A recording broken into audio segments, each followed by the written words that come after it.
Welcome to KetoMealsAndRecipes.com. Today's recipe I'm calling Taco Bells. Obviously, this is a play on the name for this recipe.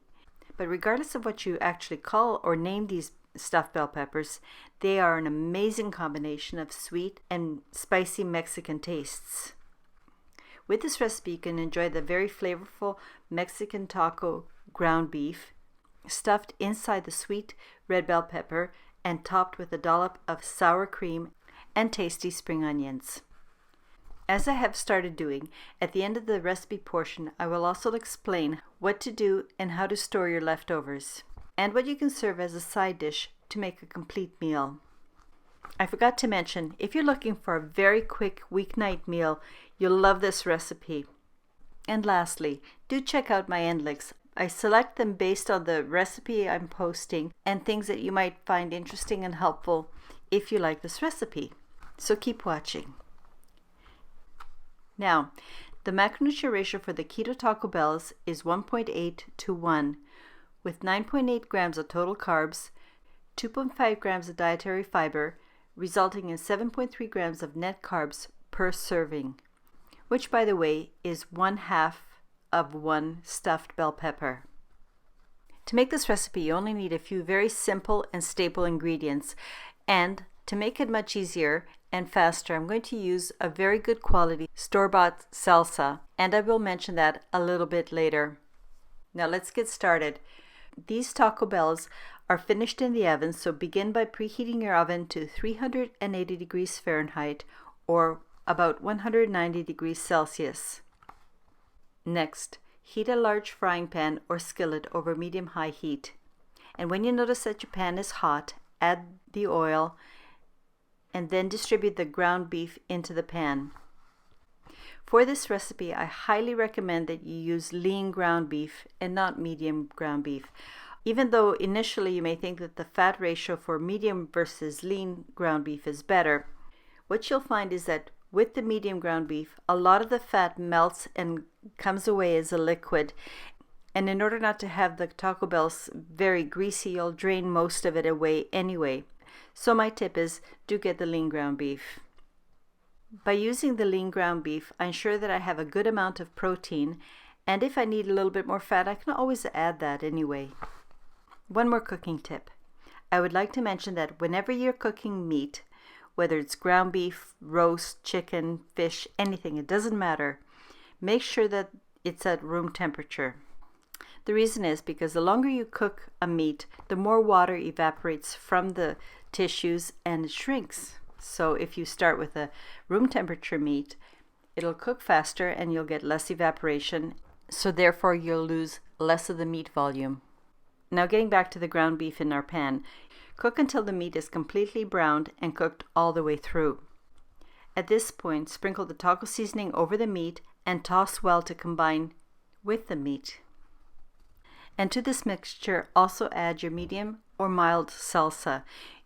You can use a store-bought salsa that doesn't have sugar or gluten in it, and that would be perfectly fine if you need a shortcut, or you could make your own. Add in your grated cheese and toss to combine. You will appreciate all the layered flavors when you take a mouthful. In my intro, I showed you that you could also have Monterey Jack plain or the hot version and use that in this recipe. But my personal preference is to use old or sharp cheddar. I find that it gives you the best flavor, but this is really a personal choice thing, so use whatever sharp cheese you prefer. It is your Taco Bell after all. Stir everything well and then remove the pan from the heat and let the taco meat mixture cool so that you can handle it more easily. Okay, now it's time to cut the bell peppers or capsicums in half. I do this lengthwise through the stems. All you have to do is actually just remove the seeds and that white skin at the different sections of the bell pepper. I'm going to stuff each half of the bell pepper with approximately 1/2 cup of taco meat mixture. I begin by taking some of this 1/2 cup and stuffing it into the bell pepper and pushing it into the crevices so that it fills in very nicely. And then I put the rest of the ground beef on top of that and pat it in so that it sticks together well. and you've placed all the stuffed bell pepper halves very close to each other. It's quite okay that they touch each other and support each other in an upright position. After stuffing each of the half bell peppers, I like to place them into a deep-sided baking dish, or, as I'm doing here, on the inside lid of my large roasting pot. It's really important that you make sure that whatever pan you're using has a fairly large rim, just in case you do get a lot of grease coming out of your ground meat, so that you will not have a grease overflow. That would definitely make a mess in your stove, but it could also start a grease fire. So please do use a rimmed pan. One last thing I like to do is to add a sprinkle of the grated cheese on top of the stuffed bell pepper before putting it in the oven. The cheese will crisp up as it bakes. Now it's time to place the tray of stuffed bell peppers into the middle position of my preheated oven, and all you have to do is bake for 15 minutes, no longer than that. Then take the pan out of the oven and let it rest for 10 minutes. With my version of the Taco Bell recipe, the bell peppers will be soft but still have a bit of a crispy or al dente texture. And I think this has a much nicer texture for this tortilla substitution version of a Mexican-inspired taco. Now, it's finally time to plate and serve. So, to serve, plate and place 2 tablespoons of sour cream and 1 teaspoon on top of each half of the stuffed Taco Bell. You can now enjoy it as is, all on its own, because it is a very filling and complete meal. But if you want a side dish and a more substantial meal, may I suggest you chop some cauliflower into rough textured rice. And to make this simple stir fry, all you have to do is add a little bit of butter to the pan, then toss in your rough chopped cauliflower rice, sprinkle with a bit of salt and pepper, and I also like to add a bit of garlic powder on top. Then just cook and toss for about 3 to 5 minutes on medium-high heat.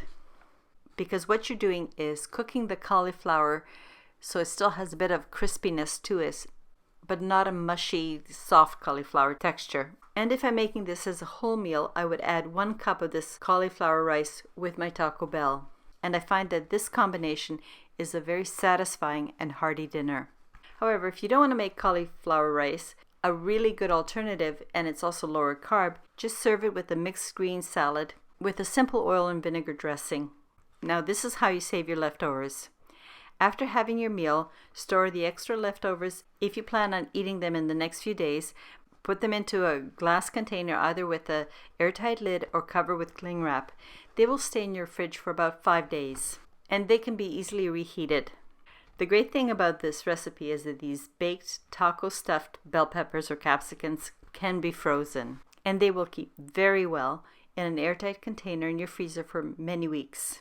I don't like to thaw things using a microwave, so what I do is I transfer from the freezer to the refrigerator, let it thaw naturally and more slowly overnight, and then put it on the counter for the meat to get to room temperature, and then I reheat it. I would love to hear from you, and let me know if you found this recipe interesting and useful, and are the recent recipes I've been posting, which are mostly under 30 minutes and weeknight type recipes, the kinds that you'd like to see. If not, please give me suggestions of what kind of recipes you would find useful for weeknight dinners. And if you did like my video, please give it a thumbs up, leave me a comment, or as I mentioned, a suggestion. And as always, the link for the printable recipe and anything else I mentioned are available in the description below. Thank you very much for watching my video and for all your support. And please come back next time to check out what recipe I have posted. Until then, I wish you a very happy and healthy day. Cheers!